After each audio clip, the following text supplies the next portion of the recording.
प्रधानमंत्री मोदी ने सोनीपत के गोहाना में की रैली। कहा हरियाणा में बीजेपी के लिए समर्थन बढ़ा। हरियाणा में एक बार फिर बीजेपी की सरकार बनेगी। हरियाणा का प्यार मेरी जिंदगी की अमानत।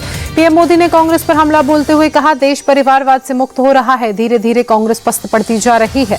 पीएम मोदी ने कांग्रेस को भ्रष्टाचार की जननी कहा। बोले जहां जहां कांग्रेस ने पैर रखे वहां वहां भ्रष्टाचार। पीएम मोदी ने कहा हरियाणा को दलालों और दामादों के हवाले किया। 10 साल पहले हरियाणा को कांग्रेस ने लूटा। करप्शन और परिवारवाद से निकलकर अब तरक्की कर रहे हैं। किसानों के मुद्दे पर हरियाणा के मुख्यमंत्री नायब सिंह सैनी ने कांग्रेस पर हमला बोलते हुए एक पोस्ट पर लिखा कांग्रेस ने हमेशा किसानों से छल किया। किसानों को लूटने वाली देश में अगर कोई एक पार्टी है तो वो कांग्रेस। सीएम सैनी ने कांग्रेस से पूछा 70 से 80 साल के शासन में क्या कांग्रेस ने कभी भी सभी फसलों पर एमएसपी दी? बीजेपी ने हरियाणा को सभी 24 फसलों में एमएसपी देने वाला देश का पहला राज्य बनाया। कंगना रनौत ने कृषि कानूनों पर दिए बयान वापस लिए। वीडियो जारी कर कहा मेरी बातों और मेरी सोच से किसी को निराशा हुई हो तो मुझे खेद है।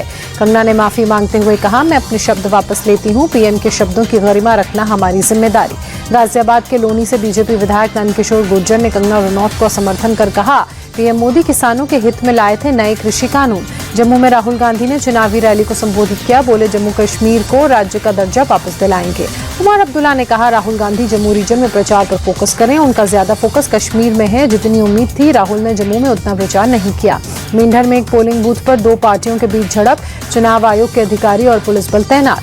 केंद्र सरकार के आमंत्रण पर 16 देशों का प्रतिनिधिमंडल श्रीनगर के दौरे पर चुनाव प्रक्रिया का जायजा ले रहे हैं। राजनयिक प्रतिनिधिमंडल के कुल 20 राजनयिक शामिल। विदेशी राजनयिकों के दौरे पर उमर अब्दुल्ला ने सवाल उठाए विदेशी राजनयिकों को सरकार घाटी में क्यों लेकर आई? पर्यटकों की तरह राजनयिकों को क्यों घुमाया जा रहा है? जम्मू कश्मीर में दूसरे चरण के मतदान को लेकर बोले मुख्य चुनाव आयुक्त राजीव कुमार। पूरी घाटी और जम्मू में मतदान को लेकर बड़ा उत्साह। बड़ी संख्या में लोग अपने घरों से वोटिंग के लिए निकल रहे हैं। जम्मू कश्मीर बीजेपी चीफ रविंद्र रैना ने मतदान किया। नौशेरा के पोलिंग बूथ पर डाला वोट। इसी सीट से भी हैं प्रत्याशी। नौशेरा से बीजेपी प्रत्याशी रविंद्र रैना ने कहा जम्मू कश्मीर में बीजेपी की जबरदस्त जीत होगी। हमारा मुख्यमंत्री बनेगा जो सभी को स्वीकार्य होगा। जम्मू कश्मीर चुनाव पर केंद्रीय मंत्री गजेंद्र सिंह शेखावत ने कहा दूसरे चरण में मतदान में रिकॉर्ड तोड़ वोटिंग होगी। जम्मू कश्मीर में हमारी सरकार बनेगी। जम्मू कश्मीर चुनाव को लेकर केंद्रीय मंत्री रामदास अठावले का बयान। कहा जम्मू कश्मीर में बीजेपी जीतेगी चुनाव। पीएम मोदी और अमित शाह के प्रयासों से जम्मू कश्मीर में आतंकवाद कम हुआ।